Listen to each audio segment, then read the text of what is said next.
তার মানে কবরস্থানে যাওয়ার কথা বলা হয়েছে। কবরস্থানে যেতে হবে কবরবাসীদের জন্য, তাদের জন্য মাগফিরাত কামনা করতে হবে, কবর জিয়ারত করতে হবে, কবরবাসীদের জন্য দোয়া করতে হবে। কবরবাসীদের কাছে কিছু চাওয়া যাবে না, তাদের জন্য দোয়া করতে হবে। তার মানে জানাজাতে যেতে হবে, তার মানে কবরস্থানে যেতে হবে। কেন? এর মানে হলো কবরস্থানটা এমন একটি জায়গা, কবরস্থানটা হলো শিক্ষাঙ্গন। পৃথিবীর বুকে যতগুলো স্কুল আছে, কলেজ আছে, ইউনিভার্সিটি আছে, ভার্সিটি রয়েছে, মসজিদ আছে, মাদ্রাসা রয়েছে, এইগুলো হলো শিক্ষাঙ্গন। এখান থেকে কারা শিক্ষা নেবে? না তো যারা ছাত্ররা সেখান থেকে যেন শিক্ষাঙ্গন থেকে শিক্ষা নেবে। কিন্তু কবরস্থানটি হলো এমন একটি জায়গা, সেটা হলো শিক্ষাঙ্গন। এই কবর থেকে কারা শিক্ষা নেবে? কবরকে দেখে কারা শিক্ষা নেবে? তো যাদের বিবেক আছে, যাদের মেধা আছে, যাদের জ্ঞান আছে, যাদের উদ্দীপনা আছে, যাদের মানুষত্বর জ্ঞান রয়েছে, তারা কবর দেখেই যেন তারা শিক্ষা নেবে। কেমন করে একজন ব্যক্তি কিছুক্ষণ আগে তার আত্মাটি চলে গেল বিধায় তাকে গরম পানি করে গোসল দিয়ে দিলাম, জানাজার খাটে করে নিয়ে চলে গেলাম, তাকে সামনে জানাজার খাটটাকে সামনে রেখে তাকে আমরা সকলেই মিলে যেন জানাজার সালাত আদায় করলাম, 3 মুষ্টি মাটি দিয়ে দিলাম। যদি আপনার বিবেকটা থাকে তাহলে আপনার বিবেক আপনাকে বলে দেবে আজকে আমরা যাকে সামনে রেখে জানাজার সালাত আদায় করলাম, এমন এক ব্যক্তি কিছুক্ষণ আগে জীবিত ছিল, 8 ঘন্টা, 6 ঘন্টা, 10 ঘন্টা আগে। তার মানে এমন একজন ব্যক্তি আমার সঙ্গে চায়ের দোকানে চা খেত, জুমার মসজিদে আমার পাশেই বসে যেন জুমার খুতবা শুনত। তার মানে তার পৃথিবীর সমস্ত কাজ, তার গতি ঠিক ছিল। যখন তার আত্মাটি নাই বের হয়ে চলে গিয়েছে, তাকে আমরা গোসল দিয়ে যেন জানাজার খাটিয়াতে করে নীরব নগরে কবরস্থানে এনে যার সালাত আদায় করলাম জানাজার, যাকে 3 মুষ্টি মাটি দিয়ে দিলাম। এত কিছু চোখে দেখার পর যার মানুষত্বর জ্ঞান থাকবে, যার বিবেক থাকবে, সে সেখান থেকে যেন শিক্ষা নিয়ে নেবে। এইভাবে আমাকেও একদিন কবরস্থানে চলে আসতে হবে, তাকে জানাজার সালাত আদায় করে তাকে কবরে নিজ হাতে রেখে নিজ হাতে 3 মুষ্টি মাটি দিয়ে সে সেখান থেকে শিক্ষা নেবে। আমাকেও একদিন এইভাবে নীরব নগরে কবরে স্থানে শহীদ হতে হবে। তার মানে যারা চালাক হবে তারা কবরস্থানকে দেখেই যেন তারা শিক্ষা নেবে, তখন তার মওত থাকে বলে স্মরণ আসবে। আল্লাহর নবীর কাছে আনসারীদের এক ব্যক্তি আল্লাহর নবীর কাছে এসে জিজ্ঞাসা করলেন, ইবনে মাজাহ শরীফের হাদিস 4259 নম্বর হাদিস, আল্লাহর নবী আপনি বলেন সবচাইতে চালাক বুদ্ধিমান ইমানদারকে? আল্লাহর নবী বললেন, আকসারুহুম লিল মাউতি যিকরা, যেই ব্যক্তি সর্বদা বেশি বেশি করে মওতটাকে স্মরণ করবে, যে সর্বদা মাঠে ঘাটে হাটে বাজারে এয়ারপোর্ট স্টেশনে জলহীন প্রান্তে জল সমুদ্রে একাকী থাকবে, নিরিবিলি নির্জন জায়গায় একাকী আছে কেউ নাই, সেখানেও যেন সিমরণকে স্মরণ করবে। এক কথায় যারা বেশি মওতটাকে স্মরণ করবে সে হলো সব চাইতে চালাক। আর একটা হাদিস শোনেন, তিরমিজি শরীফের হাদিস 2307 নম্বর হাদিস, হযরতে আবু হুরায়রা রাদিয়াল্লাহু তাআলা আনহু তিনি বর্ণনা করেছেন, আল্লাহর নবী বলেছেন, আকসিরু যিকরা, তোমরা বেশি বেশি করে স্মরণ করো ইয়ানিল মউত, মউতটাকে বেশি বেশি করে স্মরণ করো। কেন কেন বিশ্বনবী নবী মুহাম্মদুর রাসূলুল্লাহ সাল্লাল্লাহু আলাইহি ওয়াসাল্লাম কেন বেশি মউতটাকে স্মরণ করার কথা বললেন? কেন মউতটাকে বেশি করে স্মরণ করার কথা বললেন? আল্লাহর নবী হাদিসের শেষ অংশে বলেছেন, হাদিমিল লাযযাত, মরণ এমন একটা সাবজেক্ট, মরণ এমন একটা বস্তু যা পৃথিবীর যতগুলো চাকচিক্য, যত পৃথিবীর মজা, পৃথিবীর যতগুলো স্বাদ আছে, পৃথিবীর সমস্ত দুনিয়ার স্বাদটাকে ধ্বংস করে দেয়। সেটাই হলো মত। যখন আপনি নিজে বেশি বেশি করে মনকে স্মরণ করবেন, মরণটাকে বেশি বেশি করে স্মরণ করবেন, তখন যেন আপনার পৃথিবীর যতগুলো স্বাদ আছে, পৃথিবীর মজা, আপনাকে আর দুনিয়া যেন ভালো লাগবে না। আর যখন আপনাকে দুনিয়া ভালো লাগবে না, তখন আপনার ইবাদতে তখন আপনি মনোযোগী হবেন। যখন আপনার দুনিয়া ভালো লাগবে না, তখন আপনি মসজিদমুখী হয়ে যাবেন। তার মানে যে মরণকে স্মরণ করবে সেই ব্যক্তি হলো সবচাইতে চালাক। আর যে মরণকে স্মরণ বেশি করবে তাকে দুনিয়া ভালো লাগবে না।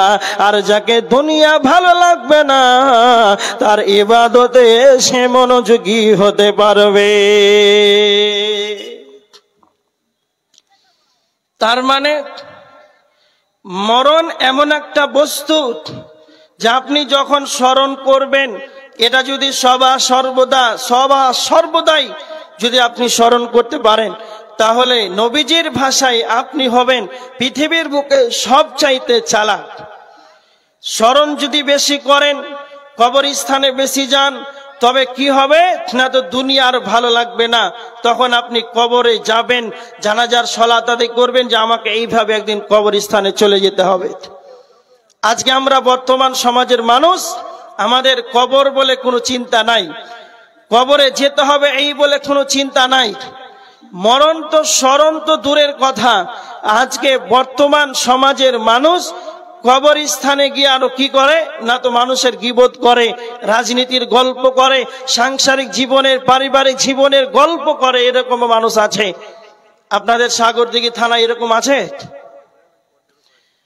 আপনাদের এই এলাকাতে হুকারহাট এলাকায় কবরস্থানে যাওয়ার পর কেউ রাজনীতির গল্প করে এরকম আছে? হ্যাঁ না না বলেন, আছে না নাই? আছে।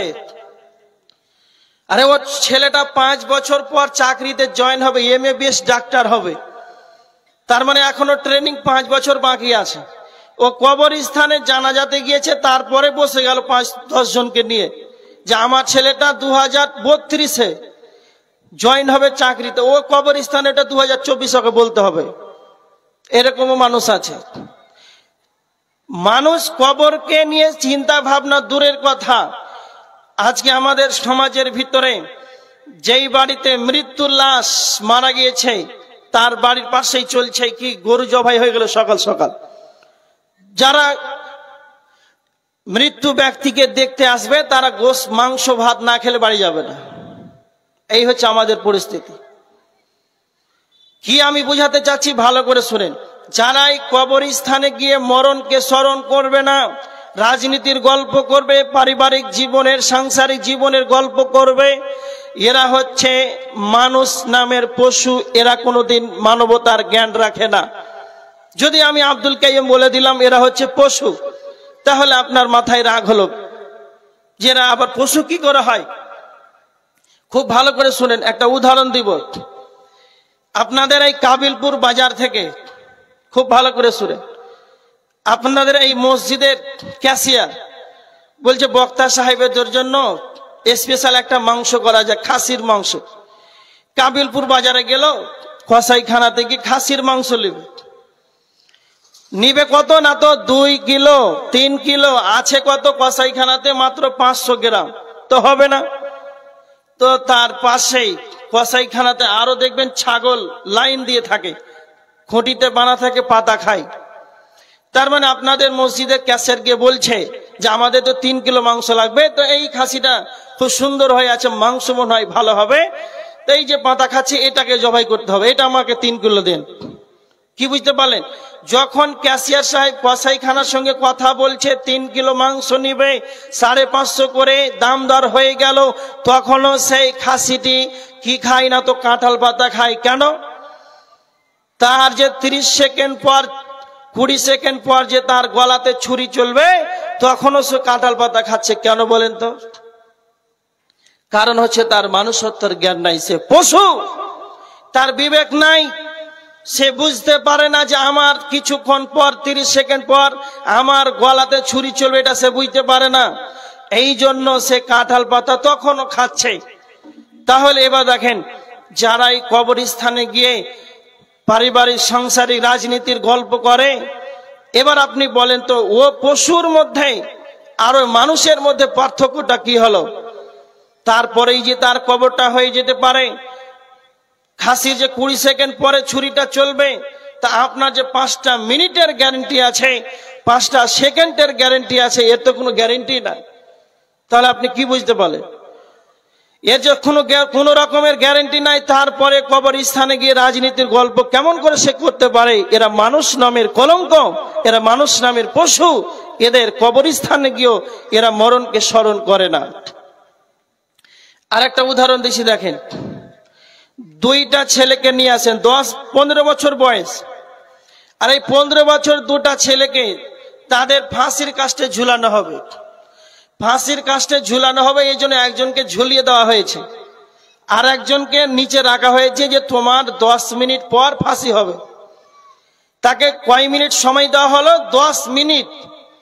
আর তাকে আমেরিকা থেকে পাউরুটি, সৌদি থেকে আজওয়া খেজুর, কাশ্মীর থেকে আপেল ওকে দেন, আর বলেন তুমি 10 মিনিটে খাও। আর 5G মোবাইল দেন, আর 100% চার্জ, বলেন ফ্রি ফায়ার খেল। বলেন খেলবে তো? আপেল খাবে? জীবনও খাবে না। কেন? তার মাথায় আছে যে 10 মিনিট, আমাকে 10 মিনিট পর ঝুলতে হবে।